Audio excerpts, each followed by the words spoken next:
ISI और CIA के दरमियान एक हाई लेवल राब्ता, एक हाई वैल्यू टारगेट का एक एलीट टीम के जरिए कैप्चर, डोनाल्ड ट्रंप का इस पर पाकिस्तान को थैंक यू कहना और पाकिस्तान और अमेरिका के दरमियान एक रेयर कोलैबोरेशन। आज की इस वीडियो में हम ये जानने की कोशिश करेंगे कि इस ऑपरेशन को सीआईए और आईएसआई ने किस तरह ज्वाइंटली कंडक्ट किया, डोनाल्ड ट्रंप ने कांग्रेस की स्पीच में इसका जिक्र कैसे किया। हम देखेंगे कि ये ऑपरेशन किस तरह और कहां पर कंडक्ट किया गया और इसका पाकिस्तान और अमेरिका के रिलेशंस पर कैसा असर पड़ सकता है। क्या आने वाले दिनों में यूएस राब्ते के लिए पाक आर्मी को प्रेफर करेगा? क्या एस्टेब्लिशमेंट की यहां पर एक बहुत बड़ी जीत साबित हुई है इमरान खान के मुकाबले में? क्या ये इमरान खान की शिकस्त है? आइए जानते हैं।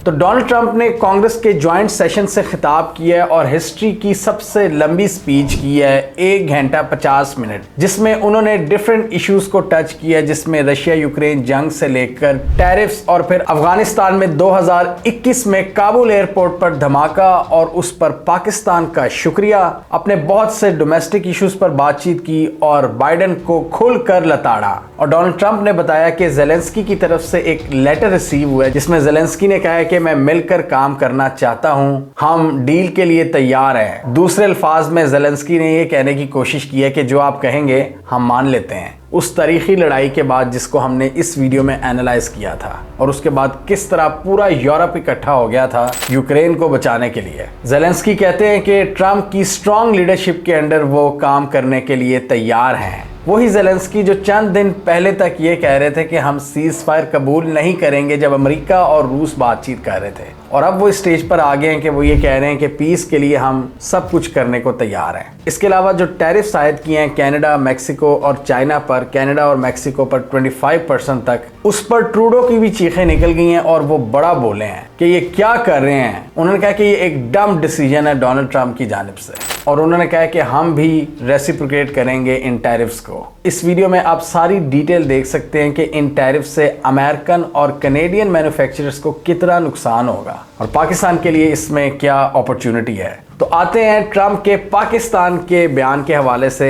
ये बड़ी हैरत अंगेज बात है कि अपनी जो इन्होंने स्पीच की है इसमें पाकिस्तान का जिक्र किया है, बल्कि पाकिस्तान को थैंक यू कहा है। इंडियन मीडिया ने इसको बड़ा पकड़ा है और बहुत सा इंडियन मीडिया ये भी कह रहा है कि हमें ट्रंप अब्यूजर कहता है टैरिफ का और पाकिस्तान का शुक्रिया अदा करता है। तो अब इसको ज़रा डीपली हमें देखना पड़ेगा कि डोनाल्ड ट्रंप ने क्यों शुक्रिया अदा किया, इसमें आईएसआई का क्या किरदार है, इसमें सेंटकॉम और पाक आर्मी का कितना किरदार हो सकता है। तो डोनाल्ड ट्रंप ने जहां बहुत से इश्यूज को छेड़ा वहां पर उन्होंने एबी गेट ब्लास्ट को भी डिस्कस किया जो काबुल एयरपोर्ट पर हुआ था। आपको याद है 2021 में एक केओस बपा था वहां पर, और उस दौरान जब लाखों हजारों लोग काबुल एयरपोर्ट के दरवाजे पर खड़े हुए थे और अमेरिकन ट्रूप्स उनको मैनेज करने की कोशिश कर रहे थे, उस वक्त एक खौफनाक धमाका हुआ था जिसके नतीजे में 13 अमेरिकी सोल्जर्स और 170 अफगान शहरी हलाक हुए थे। और उस धमाके की जिम्मेदारी दाइश खुरासान ने कबूल की थी। दाइश खुरासान की बात करें तो ये एक ऐसा खतरनाक ग्रुप है जो कि डिफरेंट पार्टीज को एक जैसा सोचने पर मजबूर करता है। मतलब अमेरिका की बात करें, पाकिस्तान की बात करें या इवन अफगान तालिबान की, दाइश खुरासान सबकी दुश्मन है और इस रीजन में इन्होंने तालिबान को भी काफ़ी नथ डाली हुई है और तालिबान काफ़ी हद तक इनको काउंटर करने में भी कामयाब हुए हैं। जैसे मार्को रूबियो ने पिछले दिनों स्टेटमेंट में कहा था कि तालिबान काफ़ी जगहों पर ऑपरेशंस कर भी रहे हैं इनके खिलाफ। तो दाइश खुरासान को काउंटर करने के लिए अमेरिका ये ज़रूरी समझता है कि तालिबान से किसी हद तक रवाबित रखे जाएं। पाक अफगान बॉर्डर एक पोरस रीजन है, एक डिफ़िकल्ट टेरेन है जो कि दहशतगर्दों को अलाउ करता है कि वो ईजीली मूवमेंट कर सकें बॉर्डर के इस पार या उस पार। तो बॉर्डर के इस पार की जब बात आती है तो सीआईए आईएसआई से राब्ता करती है, और अगर उस पार की बात हो तो फिर डेफिनेटली अफगान तालिबान से कहा जाएगा। डोनाल्ड ट्रंप के इस शुक्रिया के स्टेटमेंट के बाद शहबाज शरीफ ने भी फौरन ट्विटर पर पोस्ट किया और उन्होंने डोनाल्ड ट्रंप का शुक्रिया अदा किया कि आपने पाकिस्तान के रोल को एक्नॉलेज किया है। हम बहुत कुर्बानियां देते रहे हैं और दहशतगर्दी के खिलाफ एक फ्रंट लाइन स्टेट हैं। हमारा जो कोऑपरेशन है बहुत ज़रूरी है यूएस और पाकिस्तान का। शहबाज शरीफ ने रिवील किया है कि ये दहशतगर्द एक अफगान नेशनल था जिसका नाम शरीफुल्लाह बताया जाता है, जो जाफर के नाम से भी मशहूर था। और दाइश खुरासान का एक टॉप टियर ऑपरेशनल कमांडर था। तो शहबाज शरीफ ने इस ख्वाहिश का इजहार किया कि हम आगे भी यूएस के साथ इस रीजन की सिक्योरिटी के लिए मिलकर काम करते रहेंगे और काम करना चाहते हैं। तो अब आते हैं इस दहशतगर्द के अरेस्ट की डिटेल्स की तरफ। जॉन रेडक्लिफ, जिसको अभी रिसेंटली CIA का डायरेक्टर बनाया गया है, उन्होंने पाकिस्तान में अपने counter part general Asif Malik से फोन पर बातचीत की और इस इशू को उठाया कि इस दहशतगर्द को हम काफी अरसे से ट्रेस करने की कोशिश कर रहे हैं और इसकी एग्जैक्ट पिन पॉइंट लोकेशन तक पहुंचने वाले हैं। और उसके बाद हमने देखा कि म्यूनिख सिक्योरिटी कॉन्फ्रेंस में इन दोनों लीडर्स की मुलाकात हुई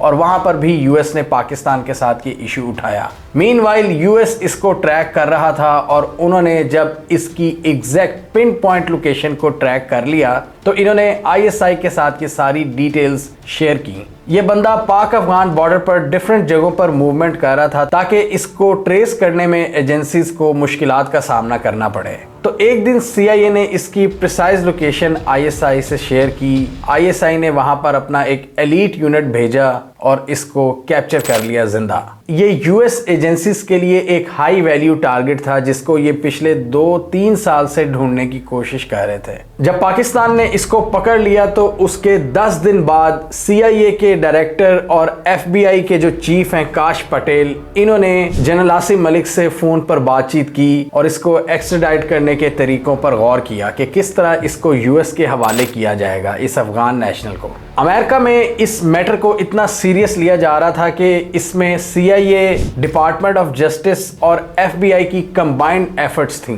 कि इसको पकड़ा जाए और अमेरिका में लाया जाए। और इस हवाले से इन्होंने ISI के साथ कांस्टेंट रवाबित रखे हैं। मतलब यूएस का एक हाई वैल्यू टारगेट था जिसको ISI ने सक्सेसफुली कैप्चर किया और इनके हवाले करने जा रहे हैं अब, जिसको ट्रंप ने एक्नॉलेज किया है। Tonight I am pleased to announce that we have just apprehended the top terrorist responsible for that atrocity, and he is right now on his way here to face the swift sword of American justice. And I want to thank especially the government of Pakistan for helping arrest this monster. आपको याद होगा कि जब Donald Trump elections जीते थे तो हमने एक वीडियो बनाई थी, उसमें यही जिक्र किया था कि पाकिस्तान अभी ट्रंप की प्रायोरिटी लिस्ट में नहीं है। और आप देखें पाकिस्तान का नाम उनके मुंह से काफ़ी अरसे बाद निकला है। और हमने ये भी कहा था उस वीडियो में कि जब उनके जनरल्स और CIA ब्रीफिंग देंगे डोनाल्ड ट्रंप को, तब जाकर वो पाकिस्तान का नाम लेंगे या पाकिस्तान की बात करेंगे। तो ये सारा मैटर ये उनकी जो इंटेलिजेंस एजेंसीज हैं, जो उनके काउंटर टेररिज्म के डिपार्टमेंट्स हैं, उन्होंने ब्रीफ किया है पाकिस्तान के रोल के हवाले से। और उन्होंने डोनाल्ड ट्रंप को समझाया है कि इस रीजन में यानी पाकिस्तान के अंदर पाकिस्तान आर्मी हमारी एक मेन एलाय साबित हो सकती है। मतलब एक बार फिर यूएस ने अगर पाकिस्तान में किसी के साथ इंगेज किया है तो वो है पाकिस्तान की मिलिट्री इस्टेब्लिशमेंट, जिसके हवाले से उनकी इस्टेब्लिशमेंट के लोग समझते हैं कि पाकिस्तान में ये हमारे साथ मिलकर इफ़ेक्टिव काम कर सकते हैं। ये हिस्टोरिकली हमने देखा है कि यूएस ने पाकिस्तान के जो पॉलिटिकल लीडर्स हैं उनको साइडलाइन करके मिलिट्री जनरल से बातचीत किया या मिलिट्री डिक्टेटर से बातचीत की है। तो इस बार भी यही हुआ है कि एक इंटेलिजेंस टू इंटेलिजेंस या मिलिट्री टू मिलिट्री कोऑपरेशन हुआ है। लेकिन डोनाल्ड ट्रंप क्या पॉलिसी रखते हैं फ्यूचर में, ये अभी हम हतमी तौर पर नहीं कह सकते। लेकिन इसमें एक चीज़ जहन में रखने वाली है कि अमेरिका में जितना भी इंटेलिजेंस अपरेटस है या उनकी आर्मी है, सेंटकॉम वगैरह, CIA, ये पाकिस्तान आर्मी से ही रवाबित रखते हैं। कोई भी हुकूमत हो, इनके रवाबित कांस्टेंट रहते हैं, मिलिट्री टू मिलिट्री। और वो ये समझते हैं कि इस रीजन में पाकिस्तान उनका एक इम्पॉर्टेंट पार्टनर है और इस तरह के इंसदाद दहशतगर्दी के ऑपरेशंस में ये मिलकर काम करते हैं, इंटेलिजेंस शेयरिंग करते हैं। यानी पाकिस्तान और अमेरिका के दरमियान सिक्योरिटी कोऑपरेशन के दरवाजे हमेशा खुले रहते हैं। लेकिन जो पॉलिटिकल कंसर्न्स हैं उसको अमेरिका अक्सर इग्नोर भी कर जाता है। कांस्टेंट क्या चीज़ रहती है? Military to military relations. और कई एक्सपर्ट्स के मुताबिक ये पाकिस्तान इस्टेब्लिशमेंट के लिए एक बहुत बड़ी विक्ट्री है जो इमरान खान और उनके फॉलोअर्स ने एक कैंपेन चलाई हुई थी इस्टेब्लिशमेंट के हवाले से और ह्यूमन राइट्स कंसर्न्स के हवाले से। और बहुत सी आवाज़ें भी उठ रही थी अमेरिका से कि इमरान खान के हवाले से कुछ किया जाए और पाकिस्तान में जो मौजूदा सरकार है उससे पूछगछ की जाए कि वो क्या कर रहे हैं ह्यूमन राइट्स के हवाले से। लेकिन जैसे मैंने पहले कहा कि पॉलिटिकल कंसर्न्स को तो वो इग्नोर कर सकते हैं, अपने सिक्योरिटी कंसर्न्स को वो इग्नोर नहीं कर सकते क्योंकि उससे उनको फर्क पड़ता है और डोनाल्ड ट्रंप ने जिस तरह बाइडेन को लताड़ा, ये पूरा जिक्र करते हुए इस वाक़े का, उन्होंने कहा कि शेयर इनकम्पिटेंस थी बाइडेन की कि हमारे 13 सोल्जर्स वहां पर मरवा दिए। तो उनके लिए ये बहुत इंपॉर्टेंट है, अपने लोगों की सिक्योरिटी, जिसके लिए वो ये समझते हैं कि पाकिस्तान आर्मी और ISI का किरदार बहुत ज़रूरी है। और पॉलिटिकल लोग चाहे जितना मर्जी शोर मचाते रहें, हमने वो देखना है कि हमारा इंटरेस्ट वहाँ पर क्या है। डोनाल्ड ट्रंप की बात करें, वो भी अमेरिका फर्स्ट की बात करते हैं कि सबसे पहले अमेरिका का मफाद, लेकिन उसमें वो ये भी देखते हैं कि कौन से लीडर्स उनके साथ अलाइन करते हैं। बहुत से लोग जो ये उम्मीदें लगा रहे हैं कि डोनाल्ड ट्रंप इमरान खान के हवाले से कुछ करेंगे, वो इसलिए लगा रहे हैं कि इन दोनों की सोच अलाइन करती है। और जिस तरह सिस्टम ने इमरान खान को डसा है, डोनाल्ड ट्रंप को भी उसी तरह डसा हुआ है। उन पर भी पॉलिटिकल नौयत के केसेस बनाए हुए हैं, उनकी भी बहुत सी चीज़ें जब्त की हुई हैं, उन पर भी केसेस बनाए हुए हैं, उनको भी ऊपर आने से रोका गया है। और जो हम ये सुनते हैं कि वो डीप स्टेट के खिलाफ है अमेरिका में,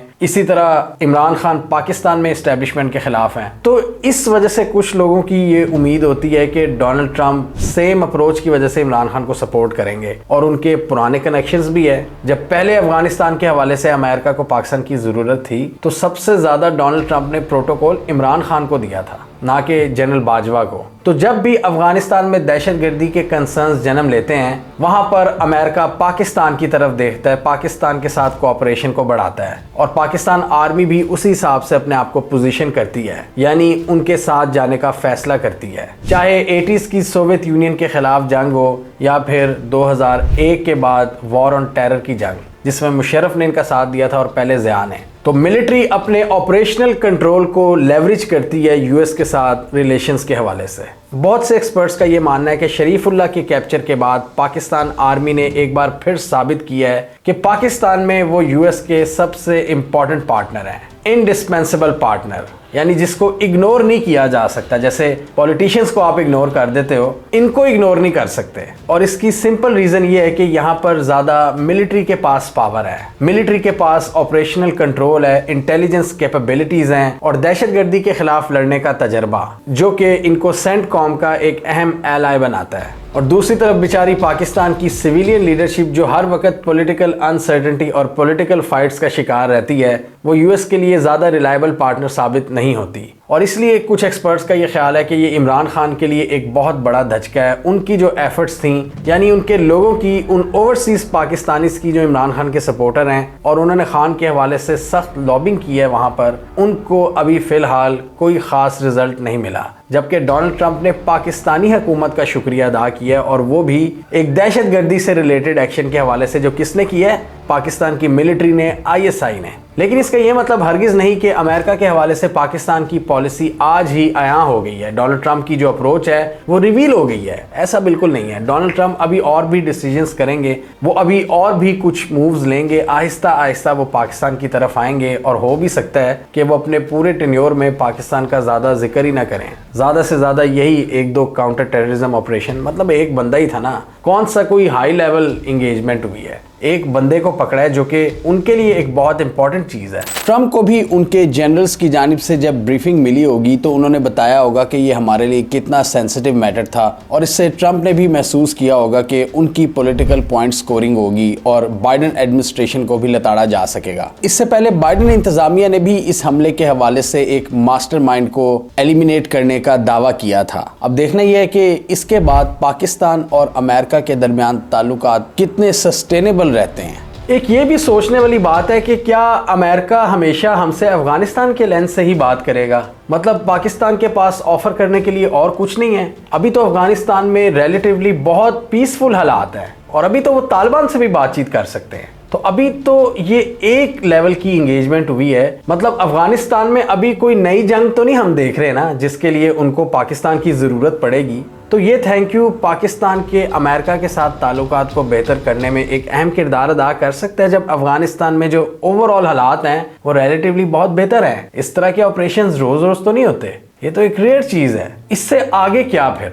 अफगानिस्तान में अगर जंग नहीं तो फिर कोई बातचीत नहीं पाकिस्तान और अमेरिका की। ये एक चुभता हुआ सवाल है। लेकिन अभी ये देखना बाकी है कि पाकिस्तान के साथ फुल फ्लेज ताल्लुकात को यूएस किस तरह आगे लेकर चलता है ट्रंप के अंडर। आप इसको अभी हतमी शक्ल नहीं दे सकते कि डोनाल्ड ट्रंप की इंतजामिया ने पाकिस्तान की इस्टेब्लिशमेंट के साथ ही चलने का फैसला किया है। जैसे मैंने पहले कहा कि सेंटकॉम और पाक आर्मी का राब्ता हमेशा रहता है, तो वो उस सिलसिले की भी एक कड़ी हो सकती है। लेकिन डोनाल्ड ट्रंप का थैंक यू कहना वो इसमें एक इंटरेस्टिंग चीज़ है जो कि थोड़ी सी कंफ्यूजन क्रिएट कर रही है। और आने वाले दिनों में पता लगेगा कि डोनाल्ड ट्रंप पाकिस्तान के हवाले से पॉलिसी को कैसे लेकर चलते हैं। जिस तरह वो टैरिफ आयद कर रहे हैं, अभी हमारी बहुत सी एक्सपोर्ट्स हैं यूएस में, यूएस हमें भी लेवरेज देता है, तो पाकिस्तान जो सबसे ज़्यादा अपनी मसनूआत यूएस को बेचता है, कहीं डोनाल्ड ट्रंप हम पर भी तो नहीं टैरिफ आयद कर देंगे और जो पूरा एक लेवरेज उन्होंने दिया हुआ है कहीं वो छीन तो नहीं लेंगे। और भी बहुत सी चीज़ें हैं जो अभी देखने को बाकी हैं कि डोनाल्ड ट्रंप पाकिस्तान के हवाले से क्या करते हैं, पॉलिटिकल अनसर्टेनिटी के हवाले से, पॉलिटिशियंस के हवाले से,